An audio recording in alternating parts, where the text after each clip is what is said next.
Assalamu alaikum barchaga. Bugun men sizlarga Python programmalashtiruv tili orqali kalkulyatorda yaratuvni ko'rsatmoqchiman. Endi bu uchun sizlarga albatta Pythonning o'zi kerak, ya'ni Python programmalashtiruv tilini tartib qo'ygan bo'lmoqchi kerak. Ham PyCharm kod yozuv o'rtog'i, ya'ni programmalashtiruv o'rtog'i kerak bo'ladi. Endi PyCharmning o'rnida har turli boshqa programmalashtiruv o'rtoqlari bor, biroq mening o'zim PyCharm qo'yib. Endi bularni qayoqdan tartib kerak? Birinchi navbatda python.org saytiga kiramiz.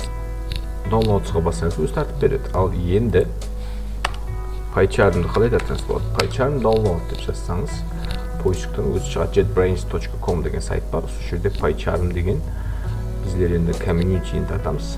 Bu yerda so'ng downloadni bosib, ustunaga yetib qo'ya berasiz. Odan keyin PyCharm programmalashtiruv o'rtog'ini ochamiz. Ham toza fayl yaratishimiz kerak bo'ladi. Menda bu calculator.py fayli.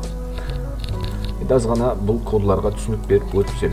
Ko'rib turganingizdek, bu yerda import tkinter degan kod turibdi birinchi qatorda. Bu bizlar import export degan so'zlarda juda ko'p eshitgan biz. Import so'zi bir narsani sirtdan ishga olib keluv, export so'zi bir narsani sirtga yuboruv. Endi biz yerdan hozir ko'rib turamiz, import ya'ni tkinter bibliotekasini biz faylimizning ichiga kelyapmiz. Odan keyin toza yangi klass yaratganman, kalkulyator degan. Ya'ni o'sha kalkulyator degan bir klass. Kalkulyatorda ne kerak? Kalkulyatorda qanday xarakteristikalari bo'ladi? Kalkulyatorning ichi ne bo'ladi? Buni ko'rib turgan kalkulyatorimiz hozir misol eng ko'p uchrashadigan zatlar bular o'sha sonlar, qo'shuv, oluv, ko'paytuv, bo'luv, teng belgisi, o'chiruv, birimlik o'chiruv, barlig'ini birdan o'chiruv, ko'renga solsangiz bo'ladi, kvadratga ko'tarsangiz bo'ladi, ham tag'i boshqalar. Ya'ni ularning barlig'i kerak zatlar bo'lgandan keyin bularda kalkulyator degan bir klassning, ya'ni bir konteynerning, qalasangiz bir korobkaning desangiz ham bo'ladi. Buni bir zat saqlab qo'yadigan yerga saqlab qo'yishimiz kerak. Endi ishni yozib qo'ygan narsalarni azmi tushunib berib o'taman. Def init degan o'zining funksiyasi bor. Shu funksiya orqali biz tkinterning ishindagi tk degan klassdan kerakli har turli metodlarni chaqirib olib qo'llanma olamiz. Endi bu yerda geometry degan metod bor. Bu metod ne ishlaydi? 300 ga 400, ya'ni bu kalkulyatorimizning ekranini bizlarga shu ko'lamda, ya'ni o'zimiz aytgan ko'lamda qilib beradi. Buni qalagancha yozib ola bersangiz bo'ladi. Qalasangiz 400 qilasiz, qalasangiz 500 qilasiz. Keyin resizable degan ham title degan so'zlar bor. Bularda men ko'p so'za bermay, faylimizga zapusk beraman, so'ngida o'zingiz ko'rib olasiz. Zapusk berish uchun yuqorida turgan playerga o'xshab ketadi. Uni belgini, ya'ni knopkani bossangiz yetkaziladi. Ko'rib turganingizdek, aynamiz keli bo'z, ishinde hech narsa yo'q, biroq ishni to'ldiruv, qalagan zatingizni qalagan joyingizga qo'yib o'tirgani o'zingizning qo'lingizda. Hozircha bu kalkulyatorning ichida hech narsa yo'q. Keling endi uning ichiga kerakli bo'lgan o'zimizga widjetlarni qo'yib ketaversak. Birinchi navbatda qo'yiladigan narsamiz, buni kalkulyatorda ochib qarasak, hozir bu yerda men ishni qalagancha sonlarni yozib keta olaman. Ya'ni son yozuva bo'ladigan bir yer kerak. Buni Python'da masalan tkinter bibliotekasining ishida entry deb aytadi. tkinter.entry na yerga self deb olamiz birinchi. Odan keyin font degan argument bor, so'ngra deb ketamiz. Arial shrift, ya'ni bu yerda bu shriftning ati Arial. Bu yerga qalagancha shrift qo'ya bersangiz bo'ladi. Odan keyin 20, ya'ni shu razmeri, shriftning razmeri 20 bo'lacak.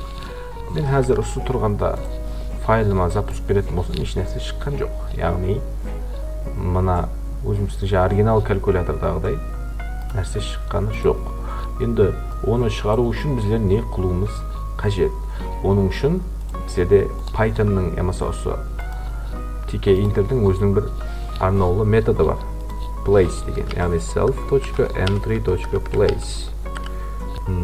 X'ning bizda 20 bo'la qo'ysin, Y'ga chiqma bo'ladi. Endi qaytadan zapusk berib qarasak, bizda o'sha kelsin. Qolgan ekan. мынаны 20 емес 18 қылсаған болады. Әне 18. Біздерде уже көріп тұрғаныңыздай санларды кіртуге бір орын ажыратылды. Енді біздерде justify деген аргумент бар. Бұл right деп кетеміз. Яғни мына калькуляторда оң жақтан баслап жазылып жатыр бет. Енді біздердікі де сол оң жақтан баслап жазылады. Әне енді біздерге керекті нәрселер бұлар кнопкалар. Ол үшін біз жаңа функция жаратамыз. Итибар берің, мен қазір init функциясының ішіне шығып кеттім. Яғни бұл функция тек қана мына калькулятор классының ішінде жайласса болды, жетерлі. Мына жерге сызыққа итибар берсеңіз, мен мына жерге жазып отырғаным жоқ, ал бұл init функциясына шығып кетіп, таза функция жаратып атырман. Бұл жерге buttons деген функция жаратамын. Symbol функцияның көріп тұрғаныңыздай мен buttons деген функция жараттым. Енді бұның ішіне мен бірнеше өзгерістер кіртемін. self.ptk style, яғни TTK style жаратып алуым керек болады баста. Оның үшін TTK модулінің ішіне style деген классты шақырамын. Ал енді self.ptk style.config бұл жерге мен бірінші класстың, яғни осы стайлдың атын беруім керек. my.t-button. Одан кейін шрифтті беріп кетірмен. Font тең болады. Arial әзінен береміз. 20. 26 дейміз. Одан кейін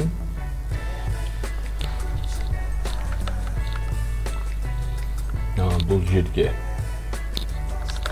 жердің функциямыз қайтарып беру керек. ptk button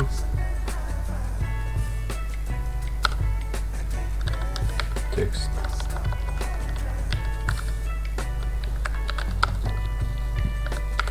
symbols стилі болады.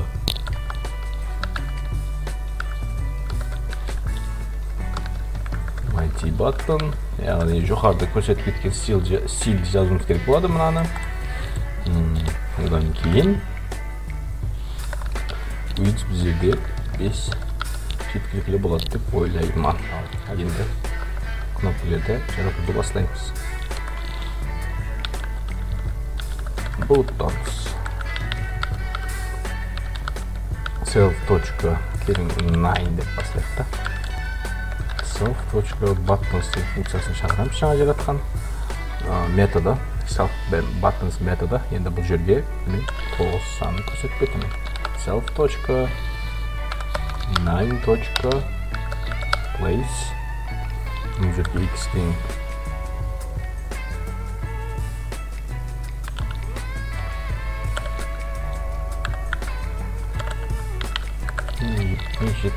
болады. Болады екен. Ал енді қалған кнопкалардан осы тәлімде жаратып кете берсек болады. Ол үшін self.8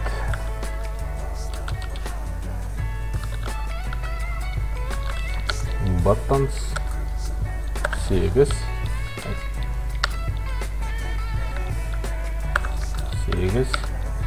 self.8.place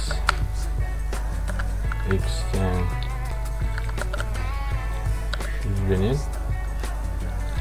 ерекше түсіп тұра береді.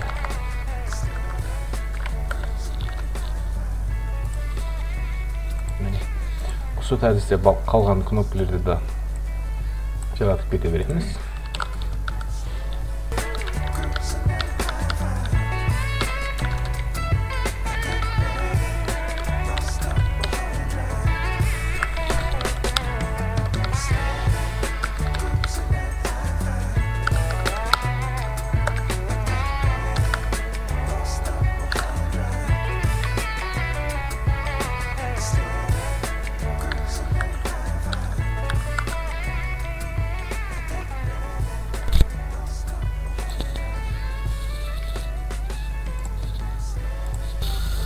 Көріп тұрғаныңыздай, мен барлық кнопкаларды экранға шығарып болдым.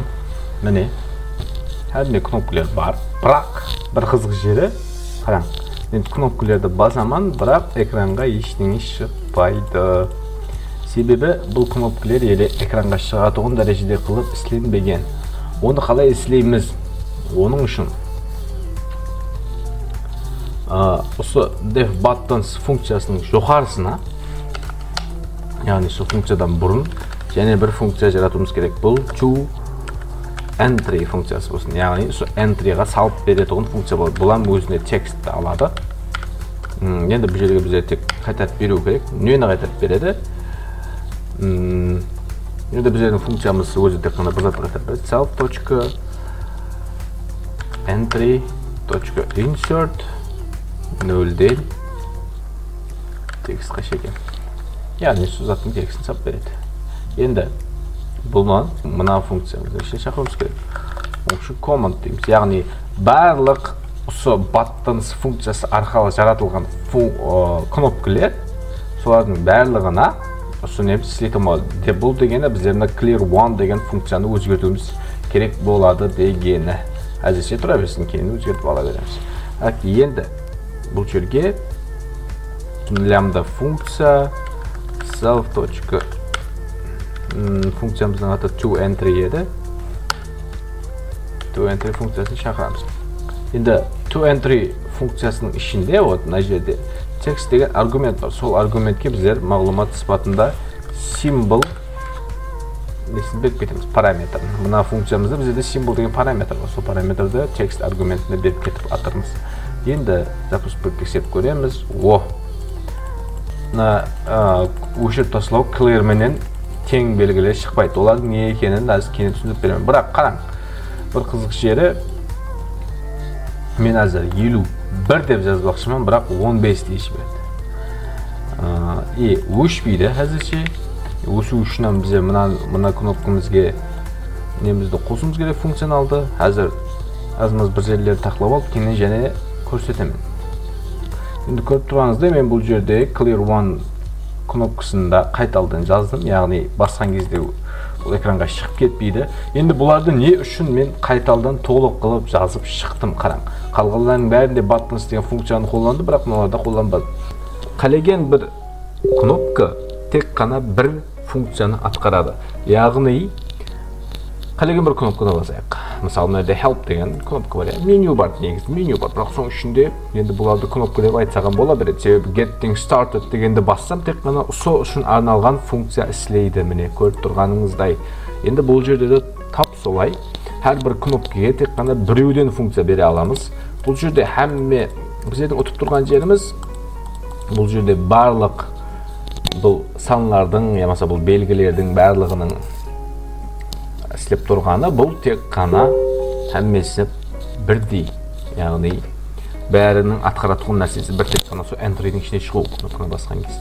Соның үшін біздер бұл жерде тек қана екі функциямен мына жерде құтылып кете алдық. Ал енді қалғанлар үшін, яғни clear one үшін бір функция істейміз, equal деген үшін бір функция істейміз, яғни тең деген кнопка. Келің енді көп іркіле берместен керекті функцияларымызды жаратуға түсейік. Яғни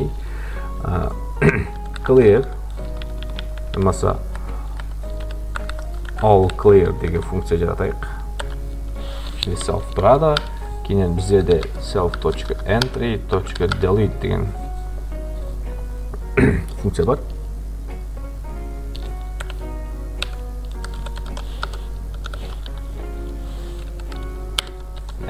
Енді осы функцияны мына жаққа беріп кетуіміз керек болады.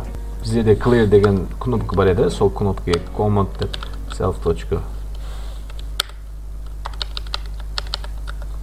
all clear деген функциямызды беріп кетеміз. Көріп тұрғаныңыздай, немерге қалеген затын жазып, кейін C деген кнопканы басқан кезде әммеді өшіп кетіп атыпты. Ал енді бірімлеп өшіретін кнопкаға функция жазамыз. One clear деп қояйық. Яғни сол бірімлеп өшірудің мәнісін азымыз білдірсе болды. Ал бірінші нәбетте мен сол entry'дің ішінде барлық затларды өзіме алуым керек. Оның үшін copy it entry деген бір не жаратайын.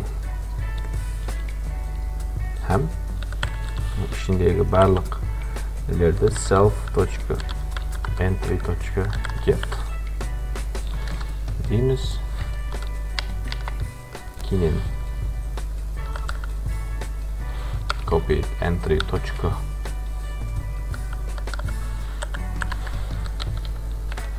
-1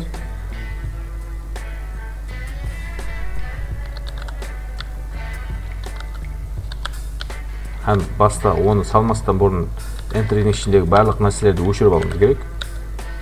Sonun üçün basta kodlarda жазып alamız. Yani enter.end barlıq kodlarda öçüremiz. Copy entry'de обратно qaytaldan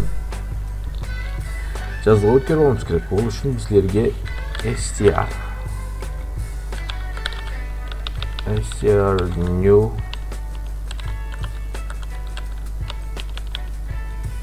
entry dep koyaq. Tam ne oldu? Al endi buni join metodu arqali обратно qaytaldan nega o'tkazib qo'yamiz. Copy entry. Al endi buni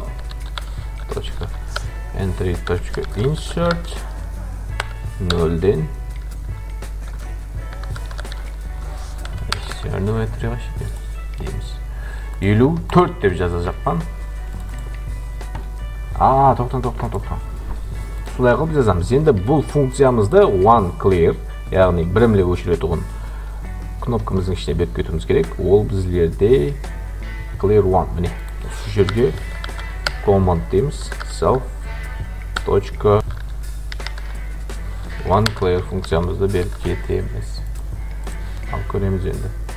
Misali sanlar var. Birimli o'chirib beradi. Mana al endi bizde bag'anagi problemamiz bor edi, ya'ni 54 deb yozuvdi qarasam 45 bo'lib ketdi. Soni to'g'rilashimiz kerak.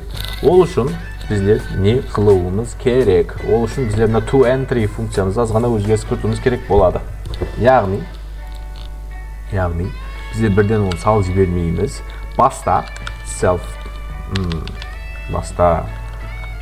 copy elements degan o'zgarish yaratamiz ham self.entry.get deymiz. Yani son içindeki alamız birinci nöbette. Keyin result deymiz. Yani rezultat copy elements plus text. Hem self.entry'nin için birinci tazalab olmamız gerek. Delete noldan. Yani tek enter.end degende o'zingizam azman tushunib o'tirgan bo'lsangiz kerak. Sebebi end degan bu axir. Yani 4-chi element demasam axirina chekim. O'zi Pythonda sanov 0 dan boshlanadi. Sondan keyin 0, keyin 1, 2, 3, 4. Bo'ldi.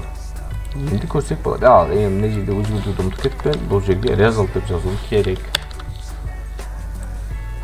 54 21 ko'rib turganingizday hamma narsa ishlab o'tir. Endi bizlarda qolib turgani bu sol qo'shuv, alu, ko'paytib bo'luvlarda bizning kalkulyatorimizni tushunuvі.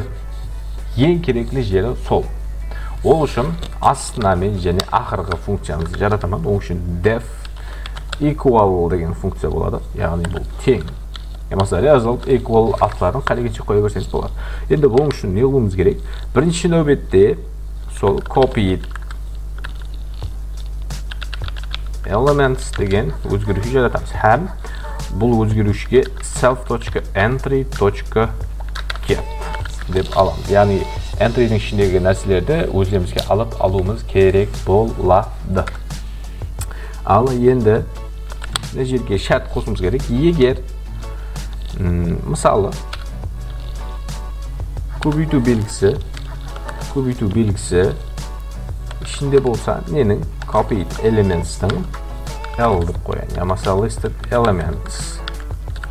Al endi shu yerga copy elements.split na yerga shu tusha belgisini qo'yamiz. Ham result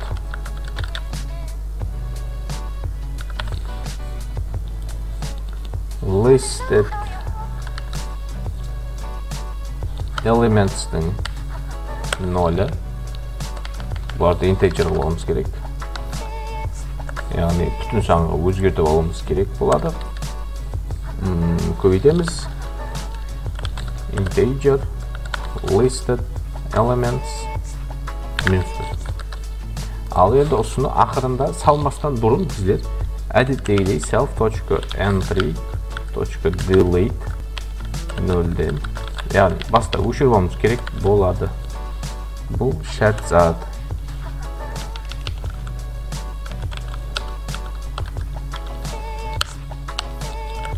Ал сөйтіп ақырында self.entry.insert.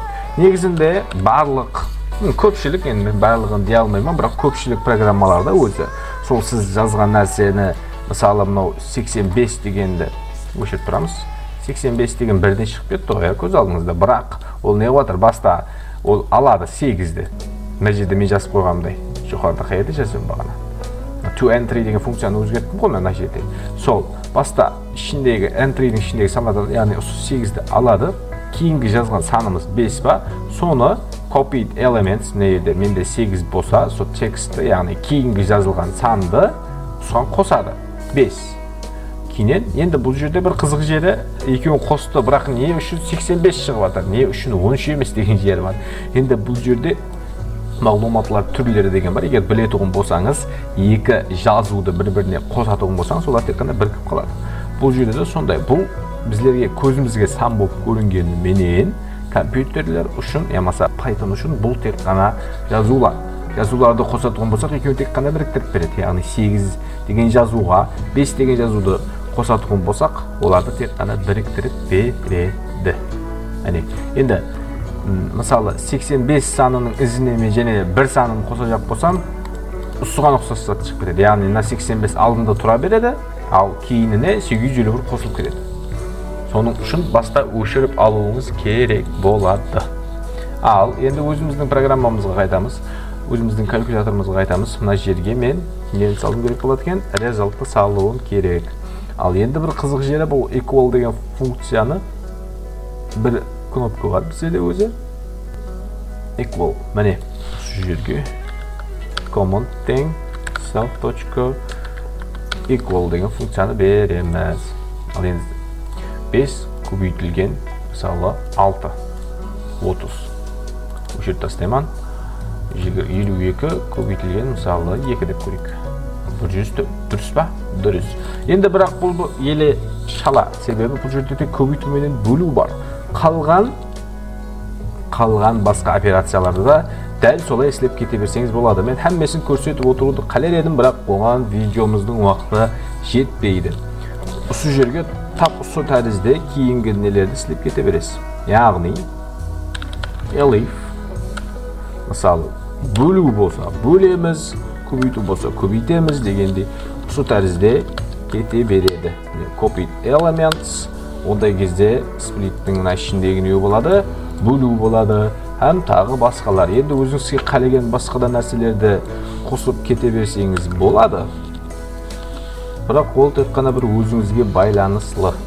Енді бұл жерде мен қазір қарап тұрсаңыз ең керекті нәрселерін көрсеттім.